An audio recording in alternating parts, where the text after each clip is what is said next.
Hello students, I am Nidhi Bhatt, your science teacher. Today we will continue chapter number 14, Sources of Energy. And today we will start part number 2, Conventional Source of Energy. So student, what is conventional source of energy? Sources which are known to most of peoples are called conventional source means जिनको सभी लोग जानते हैं और जो most popularly use होते हैं, जो कॉमनली यूज़ होते हैं, उन्हें हम क्या कहते हैं? कन्वेंशनल सोर्स और ट्रेडिशनल सोर्स. तो देखेंगे conventional source of energy, sources of energy which are known to most of the people, example fossil fuel, biomass etcetera. ठीक है, तो फॉसिल फ्यूल कोल पेट्रोलियम को हम बहुत टाइम से यूज़ करते आ रहे हैं, सभी पीपल इनसे नोन है. और जो बायोमास है मीन्स वुड, चारकोल एक्सेट्रा, वो भी क्या है? एक कन्वेंशनल सोर्स है. First we will discuss about fossil fuel. Fossil fuel क्या होते हैं स्टूडेंट? जो कि फॉसिल्स से बनते हैं. Fossils means dead remains of plant and animals are called fossils. तो देखेंगे fuels develop from the fossils, example coal and petroleum. ये मेजर कोल और पेट्रोलियम एक मेन फॉसिल फ्यूल है. ठीक है, और ये एनिमल्स के डेड रिमेन और प्लांट्स के डेड रिमेन से बनते हैं.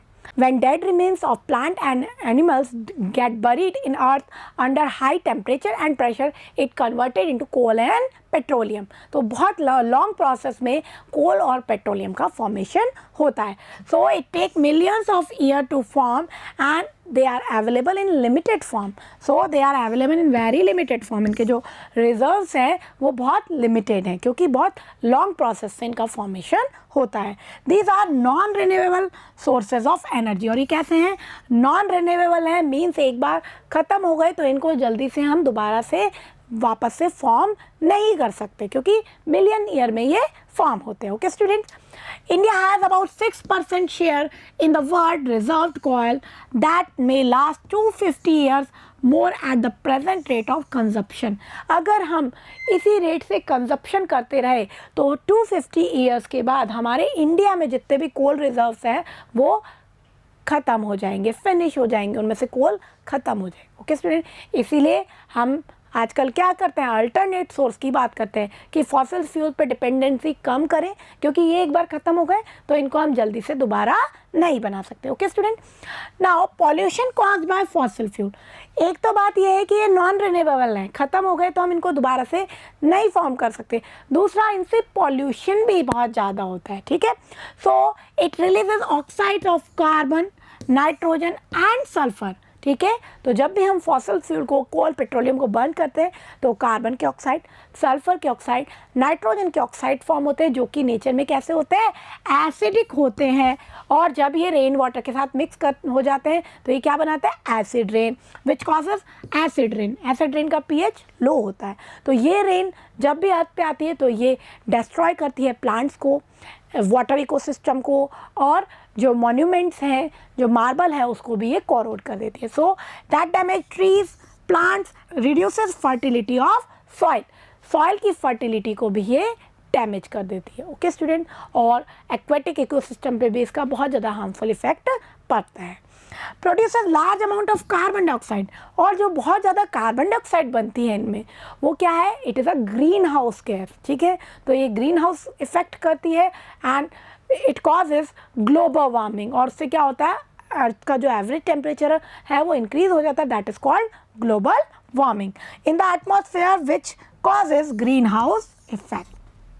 होता क्या है स्टूडेंट्स? ये जो कार्बन डाइऑक्साइड है ये एक ब्लैंकेट की फॉर्म में अर्थ को कवर कर लेती है और जो सन की रेडिएशंस हमारी अर्थ पे आ रही हैं वो रिफ्लेक्ट होकर के उसका कुछ पार्ट वापस से रिफ्लेक्ट होकर एटमॉस्फेयर में जाता है. पर कार्बन डाइऑक्साइड क्या करती है? उसको एब्जॉर्ब कर लेती है. तो एक लिमिटेड अमाउंट में तो ये एब्जॉर्प्शन ठीक होता है, लेकिन जब कार्बन डाइऑक्साइड का लेवल बहुत ज़्यादा इंक्रीज़ हो रहा है, ठीक है, तो वो क्या करती है? ज़्यादा से ज़्यादा रेडिएशन को यहीं अर्थ पे ट्रैप कर लेती है. That is called green house effect.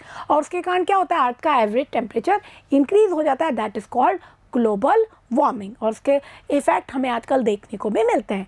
जो एवरेज टेम्परेचर है वो धीरे धीरे अर्थ का कैसा हो रहा है? इंक्रीज़ हो रहा है. ओके स्टूडेंट, तो उसके बहुत ज़्यादा साइड इफ़ेक्ट हमारे क्लाइमेट पर पड़ते हैं. तो देखेंगे students, controlling pollution caused by fossil fuel. तो इसका मतलब हमें इस पॉल्यूशन को कंट्रोल करना चाहिए. तो कैसे करेंगे? Increasing the efficiency of the combustion process. जब फ्यूल का हम कंबशन करते हैं जिससे हमें एनर्जी मिलती है, उस कंबशन प्रोसेस की हमें एफिशिएंसी इंक्रीज़ करनी चाहिए। मींस इनकम्प्लीट कंबशन नहीं होना चाहिए, क्योंकि अगर इनकम्प्लीट कंबशन होगा तो ज़्यादा स्मोक प्रोड्यूस होगा। इसीलिए हमें अपनी व्हीकल्स के इंजन्स वगैरह को टाइम पे चेक कराना चाहिए कि वो प्रॉपर कंबशन कर रहे हैं प्रॉपर एफिशिएंसी से या नहीं कर रहे हैं। ठीक है। Next, using various techniques to reduce the escape of harmful gases and ashes into the surrounding. जो भी फैक्ट्रीज़ हैं, केमिकल फैक्ट्रीज़ हैं, उन सभी से जो भी एशेज़ हार्मफुल गैसेज रिलीज़ हो रही है उनको प्यूरीफाई करके हमें एनवायरनमेंट में मिक्स करना चाहिए। उसके लिए बहुत सारी टेक्निक्स हैं, उनको हमें यूज़ करना चाहिए ताकि हार्मफुल गैसेस और जो ऐशेज़ हैं उसका एस्केप एनवायरनमेंट में नहीं हो, क्योंकि इस ऐश को और इन हार्मफुल गैसेस को जब हम इनहेल करते हैं तो ये हमारे रेस्पिरेटरी ट्रैक्ट में बहुत ज़्यादा प्रॉब्लम्स क्रिएट करती है। ठीक है। तो इस टेक्निक से हम क्या कर सकते हैं, पॉल्यूशन को कंट्रोल कर सकते हैं। What are the disadvantage of fossil fuel. अब फॉसिल फ्यूल के डिसएडवांटेज क्या है? दो डिसएडवांटेज तो हमने अभी देख ली कि ये पॉल्यूशन कर रही हैं। ठीक है। और क्या है, ये नॉन रिन्यूएबल है, यानी एक बार ये ख़त्म हो गए इनके रिजर्व तो हम वापस से इनको ऑब्टेन नहीं कर सकते। The fossils are non renewable sources of energy and once use can not be renewed. तो जब ये एक बार ख़त्म हो गए तो हम इनको दोबारा नहीं बना पाएंगे, क्योंकि ये प्रोसेस मिलियंस ऑफ ईयर्स में कंप्लीट होता है। ठीक है। Burning of fossil fuels causes air pollution. और क्या होता है, उसके बर्न करने से बहुत ज़्यादा एयर पॉल्यूशन होता है। The fossil fuels reserves in the earth are limited and may get exhausted soon. और पूरी अर्थ पे इनके जो रिजर्व्स हैं वो लिमिटेड हैं और जल्द ही ये एग्जॉस्ट हो जाएगा, मीन्स ख़त्म हो सकता है। तो इसलिए हमें फॉसिल फ्यूल पे अपनी डिपेंडेंसी कम करनी चाहिए। Okay student, now the next point is thermal power plant. ये भी एक कन्वेंशनल सोर्स है। थर्मल पावर प्लांट में क्या होता है, फॉसिल फ्यूल को ही बर्न करके उससे वाटर को हीट करके स्टीम जनरेट करते हैं। ठीक है। तो देखेंगे student, a power plant which uses heat energy to generate electricity. ये क्या करता है, हीट एनर्जी को यूज़ करता है और उससे क्या जनरेट करता है, electricity. Burning of fossil fuels produce steam to run turbines. ठीक है। तो स्टीम प्रोड्यूस होती है और स्टीम से टर्बाइंस को रन किया जाता है। Turbines long wheel like structure होती है, उसको रन करके हम इलेक्ट्रिसिटी जनरेट करता है बाय द यूजिंग डायनेमो। ठीक है। टू जनरेट इलेक्ट्रिसिटी, और से क्या जनरेट होगी, इलेक्ट्रिसिटी। ठीक है। तो क्या होता है, टर्बाइन को रोटेट करते हैं और मैकेनिकल एनर्जी इलेक्ट्रिक एनर्जी में कन्वर्ट होती है by the means of electromagnetic induction. इसमें जो प्रिंसिपल यूज़ होता है वो होता है इलेक्ट्रोमैग्नेटिक इंडक्शन, EMI। ठीक है। तो देखेंगे स्टूडेंट, ये हमारा एक स्कीमेटिक डायग्राम है जो थर्मल पावर प्लांट कैसे वर्क करता है उसको समझा रहा है। तो हमने क्या किया, एक प्रेशर कुकर में हीट प्रोवाइड करके इसको वाटर को बॉईल किया, तो क्या प्रोड्यूस होगी, स्टीम। इस पाइप के थ्रू हम स्टीम को कहाँ ले जा रहे हैं, एक हमने रोटेटिंग एक स्ट्रक्चर बनाई है टेनिस बॉल और मेटल शीट को यूज़ करके। इसी तरह से हमारा टर्बाइन होता है। ठीक है। तो उसका एक मॉडल है। ठीक है।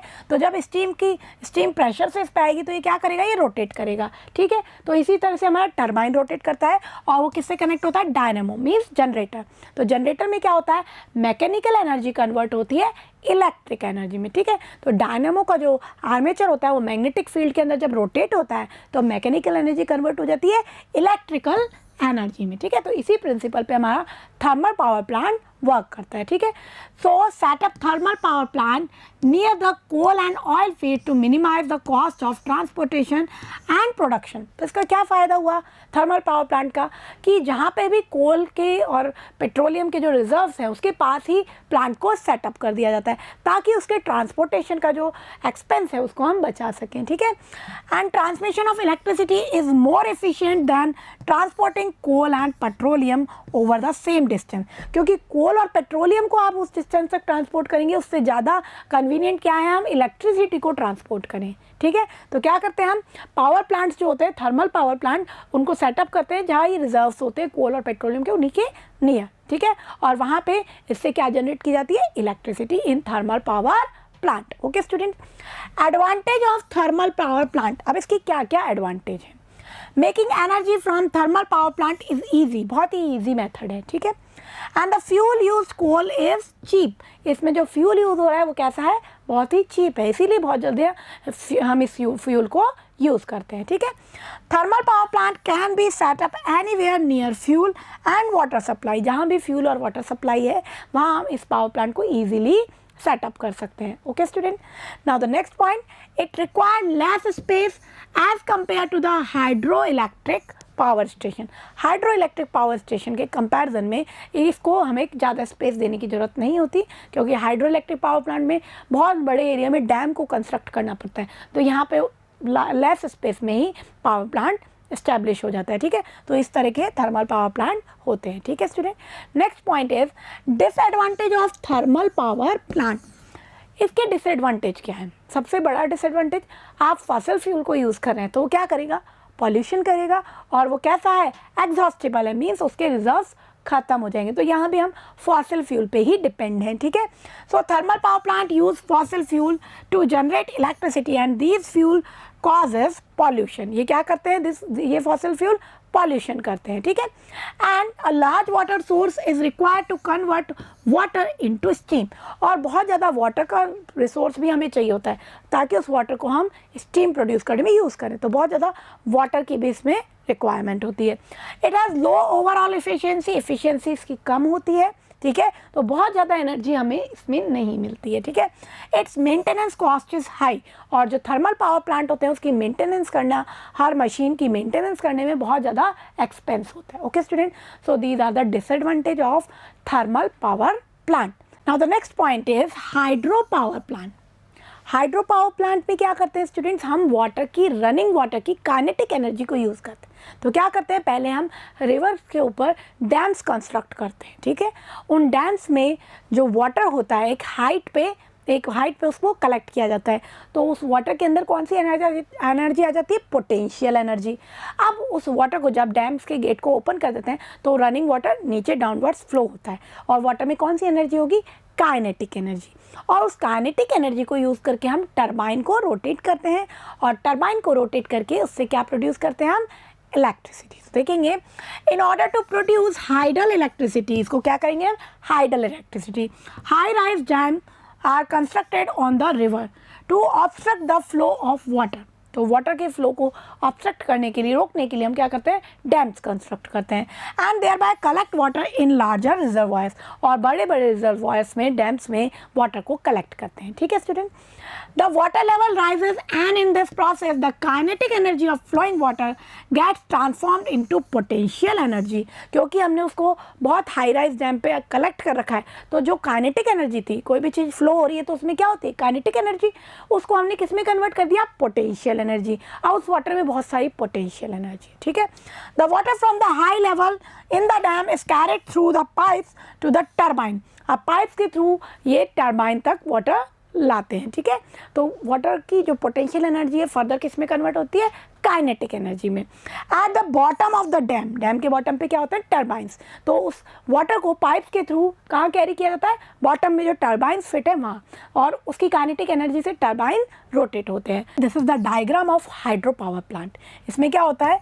जो डैम्स होते हैं, जो रिजर्वायर्स होते हैं, उनसे वाटर को फ्लो किया जाता है। वाटर की काइनेटिक एनर्जी के कारण क्या होता है? टरबाइन रोटेट करता है। इस वाटर को फर्दर हम रिवर में भेज देंगे, ठीक है। आप टरबाइन जब रोटेट होगा तो इसकी जो मैकेनिकल एनर्जी है जनरेटर के थ्रू, वो मैकेनिकल एनर्जी कन्वर्ट होगी इलेक्ट्रिकल एनर्जी में, और उसको हम पावर लाइंस के थ्रू सप्लाई कर सकते हैं, ठीक है। तो इस तरह से हमारा हाइड्रो पावर प्लांट वर्क करता है। Okay student, now the next point is advantage of hydro power plant. Hydro power plant के क्या एडवांटेज है? तो स्टूडेंट इसमें हमने कोई फॉसिल फ्यूल यूज़ नहीं किया, मीन्स यहाँ पे एनवायरमेंटल पॉल्यूशन नहीं होगा। सो नो एनवायरमेंटल पॉल्यूशन, ठीक है। तो कम होता है environmental pollution. And flowing water is a renewable source of electric energy. कैसा सोर्स है ये? रिन्यूएबल सोर्स है, मीन्स ये ख़त्म नहीं होगा, क्योंकि हम वाटर को वापस से उसको डैम्स में कलेक्ट करके वापस से उसकी काइनेटिक एनर्जी को यूज़ कर सकते हैं। Okay student, and construction of dams prevents flooding of reverse. Reverse के अंदर जब फ्लड आ जाती है, जहाँ पे बहुत ज़्यादा रेन होती है, तो क्या होता है? वहाँ पे फ्लड आ जाती है, तो उसको भी हम यहाँ पे प्रिवेंट कर सकते हैं, और इस वाटर को हम एग्रीकल्चरल पर्पज से, इरिगेशन के लिए भी यूज़ कर सकते हैं। Okay student, now the next point is disadvantage of hydro power plant. Disadvantage भी है इसमें। क्या डिसएडवांटेज है? सबसे बड़ा तो हमने एक लार्ज एरिया में जो डैम कंस्ट्रक्ट किया है, उस एरिया में जो भी एनिमल्स थे, प्लांट्स थे, वेजिटेशन थी, या ह्यूमन बीइंग के भी जो हैबिटेट्स थे, वो सभी क्या डिस्ट्रॉयड हो जाते हैं। ठीक है, so large area of agricultural land, vast variety of flora and fauna, human settlements get submerge in the water of reservoir. तो सभी क्या हो गया, उस वाटर रिजर्वर में सबमर्ज हो गया, फॉर्म बाय द डैम। ठीक है, तो जो भी वहाँ पे फ्लोरा फोना थे, जो भी प्लांट एनिमल्स की जो वाइड वैरायटी थी, वो सभी क्या हो जाती है, ख़त्म हो जाती हैं। And large ecosystem are destroyed, और पूरा इकोसिस्टम डिस्टर्ब हो जाता है, डिस्ट्रॉय हो जाता है। ठीक है, next, vegetation that submerge under water rots under anaerobic condition. जो वाटर के अंदर जो वेजिटेशन थी वो अंदर सबमर्ज हो गई और वो धीरे धीरे रोट होने लग जाती है, रोटिंग होने लग जाती है उसमें, और वो क्या प्रोड्यूस करेगी, methane gas, and produces large amount of methane which is a greenhouse gas. और मीथेन भी क्या है, एक ग्रीन हाउस गैस है। मीन्स ये क्या करेगी, सोलर रेडिएशन को ट्रैप कर लेगी अर्थ पे, और ये क्या करेगी, it causes global warming. Okay student, and creates the problems of satisfactory rehabilitation of displaced people। जो पीपल वहाँ पे रहते थे, जिनके होम टाउन थे, वो वहाँ से डिस्प्लेस्ड हो गए, तो उनका रिहेबिलिटेशन भी एक बहुत ज़्यादा सीरियस प्रॉब्लम होती है। ओके स्टूडेंट, सो स्टूडेंट्स हमारा आज का टॉपिक कंप्लीट हो गया। अब हम इसे समराइज कर लेते हैं। First we discuss what are the conventional source of energy. Conventional source of energy are source which are known to most of the peoples. First we discuss about fossils fuel. Fossils fuel made by fossils. Fossils means dead remains of plant and animals like coal and petroleum. These are the non-renewable source of energy. ये कैसे non-renewable source है? Means ये बहुत ही millions years में form होते हैं, उनके जो reserves होते हैं वो कैसे होते हैं, limited होते हैं. Then we discuss disadvantage of using fossil fuel. It create pollution. इससे एयर पॉल्यूशन होता है. It produces carbon dioxide, sulphur oxide, nitrogen oxide which causes acid rain. And carbon dioxide is a greenhouse gas and it causes global warming. And reserves of coal and petroleums are limited in world, so it can exhausted soon. तो ये जल्दी ही खत्म हो सकते हैं. Then we discuss about thermal power plant. In thermal power plant we use coal to heat water and produce steam. This steam used to run turbine, and through rotating turbine we can convert mechanical energy into electrical energy in thermal power plant. Then we discuss advantage of thermal power plant. It is easy to establish thermal power plant and coal is very cheap. Then we discuss disadvantage of thermal power plant. In thermal power plant we use fossil fuel which can cause air pollution and acid rain and global warming, etc. Then we discuss hydropower plant. In hydropower plant, kinetic energy of flowing water is used to run turbine, and rotating turbine can convert mechanical energy into electrical energy. For this, high-rise dam constructed over river, and energy of flowing water is converted into potential energy, and then this water carried to the turbine which is situated in the bottom of dam, and due to rotation of turbine, mechanical energy converted into electrical energy. Then we discuss what are the advantage of hydropower plant. It is pollution free and it prevent floods in some area. Then we discuss disadvantage of hydropower plant. So student, large variety of flora and fauna and human establishment get submerged in dams, and it causes production of methane which is a greenhouse gas, and it creates problem of rehabilitation of human beings. So students, हमारा जो आज का topic था ये complete हो गया. इसको अच्छे से लर्न करेंगे. In next video we will discuss some improvement techniques in using conventional source of energy. तब तक इसको लर्न करते रहेंगे. Thank you.